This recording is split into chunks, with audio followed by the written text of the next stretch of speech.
Good morning. I am Kevin Price. Glad to be with you here on this Monday, talking to you about you and your business. On today's program, we've got a lot to cover. Kind of interesting topic to get started here about how our culture, our society is breaking down into total pandemonium. I think it's safe to say.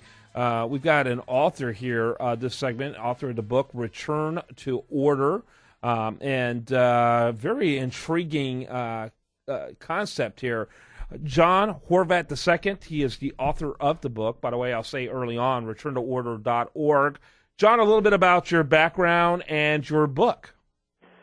Well, Kevin, it's a book about economy, and it's a book about moral values, and most importantly of all, it's a book about economy and moral values, how we need to put the two together if we're going to really have a balanced economy. And so I put together a analysis of where we've been in the past, how we got to the situation we are, and where we need to go. Okay, very good. And you're out of the Tradition, Family, and Property Commission on American Studies. That's in Spring Grove, Pennsylvania. I hadn't heard of that group, but it sounds interesting. Certainly sounds like values that should be important to us. And it looks like you take a distinctly Christian worldview when you look at what's happening politically and economically. Absolutely, yes. You can't really separate the two from a political point of view or even from an economic point of view. Mm-hmm. Adam Smith, he was not an economist. He was a moral philosopher. He started out as a moral philosopher, so the two definitely go together. As were the many monks and priests that came 200 years before him, who laid the foundation for Austrian economics. Right, the Salamanca School of Economics. Yeah. Exactly. Many of those things, so many of those principles came from the scholastics. That's right, and they were all built on Christian philosophy, not on economic efficiency. In fact, the Austrian school only developed a mathematical approach in the 20th century in order to be able to compete with all the schools that hinged entirely on that. It was entirely a narrative school until the early 20th century, and so right. Yeah. It's a shame economics has gone so much into statistics and formulas, and lost a little bit of that human element, which is very important. And I think it's lost its accuracy as a result. It tries to create numbers. What did Mark Twain say? There's lies, damnable lies, in statistics. I think we've lost the heart of what economic thinking was about by trying to create smoke and mirrors, also known as statistics. Right, exactly. I mean, in Return to Order, I really go into that, saying that the heart and soul of the economy are those naturally regulating institutions of family, community, and faith that normally keep economy in balance.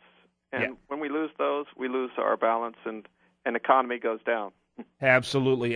John Horvat, he's the author of the book, and I think it's an interesting one, Return to Order. Of all the various things out there, that's an interesting way to approach a book or a title of a book. It's exactly what we need because, all I see is more and more chaos, more and more move in a direction like that. And when you look at this particular administration, it seems like there's an intention towards chaos, don't you think? Oh, definitely. I mean, these are the policies that they're following. I mean, naturally lead to a type of chaos because they are against the family. They go against the church. Against church policies, especially let's say Obamacare. These are immensely costly and programs that take away, don't base themselves on what economy is all about. Yeah, so I think you're absolutely right. And, you got an administration who wants more government, believes more government is the answer, and more government is birthed out of chaos. I don't know if you saw the speech by Eric Holder at Boston University. Are you familiar with the one I'm talking about? No, I haven't. I didn't see it. No. Okay, it's an interesting speech because he says in that speech that the great moments of history for the United States didn't happen during the light; it happened during the darkness. It happened when the worst times in our economic history, in our country's history, birthed those scenarios in which the greatest things happen in our government. And he used, for example, the Great Depression producing all of the government regulations that took place after that. Right. Okay. It was very forthright. The thing I found so interesting about it, in fact, I call it Obama's domestic doctrine. You know, there's this ominous Bush doctrine. Well, there's an Obama doctrine that talks about chaos being an imperative in order to create more government. Right, and more chaos. More chaos begets more chaos, which begets more government. It's a vicious cycle. And so the last thing you want is things to improve, because if they improve, guess what? You need less government. Exactly that. But I mean, the way things are going, it doesn't look like they are going to improve. No.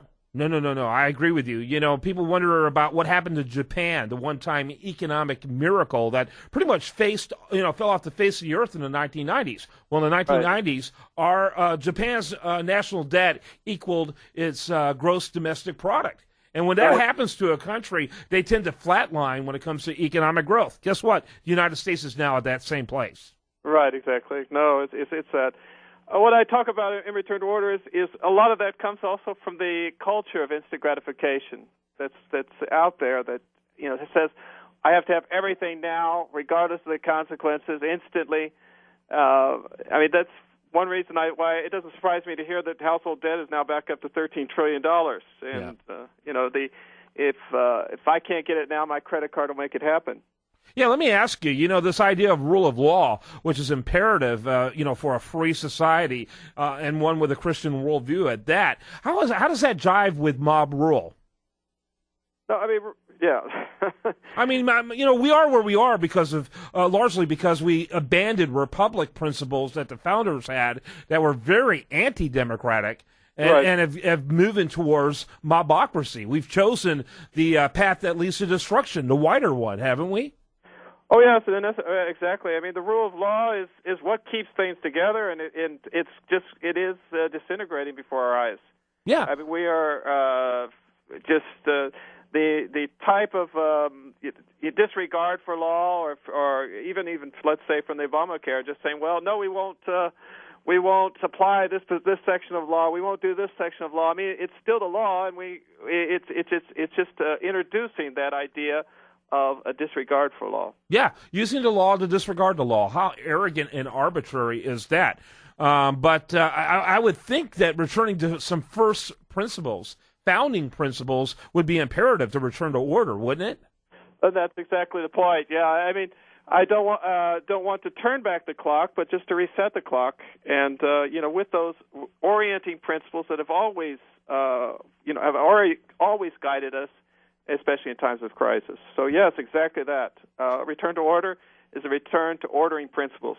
Yeah, there you go. ReturnToOrder.org is where you need to go. And really appreciate you spending time with us, John Horvat II, trying to help us understand the importance of this. If you go to ReturnToOrder.org, you can get a free chapter of the book, and it certainly looks like a book you're going to want to order.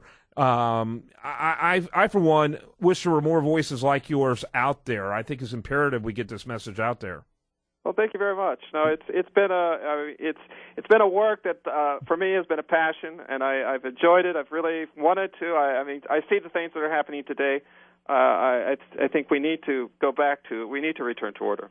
Let me ask you, did this organization, campaign of the American TFP, did it have a slightly different name a couple of decades ago? No, we've always been American Society for the Defense of Tradition, Family Property, and we're a civic organization of Catholic inspiration, and we've been in the country for 40 years, and we publish studies, we do educational work, we have campus outreach, we have a Washington office where we try to be active in a lot of the moral issues that are in our country. Thanks so much for being with us. Do you want to remind the guests, check that out right now, ReturnToOrder.org. Looks like a very helpful book. Thanks for being with us. Great.